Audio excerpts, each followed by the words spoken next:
Hi hello नमस्कार भावांनो. तर आज आम्ही चाललोय नागावला बैलगाडी शर्यत बघायला.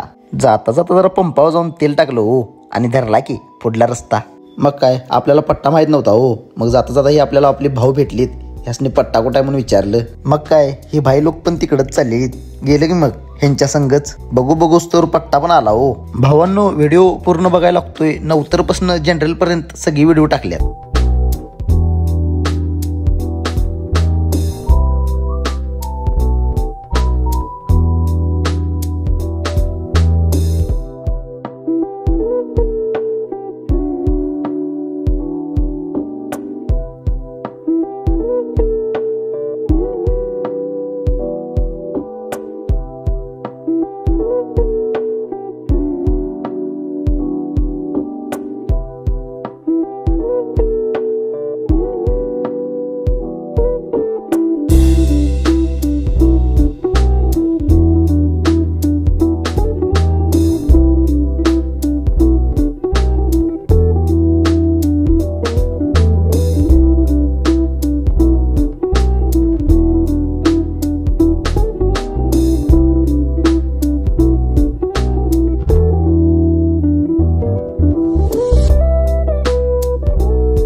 तर भावांनो व्हिडिओ बघून झाला असला तर जाता जाता तुमच्या भावाला लाईक शेअर कमेंट आणि फॉलो करायला लागते. संपला विषय.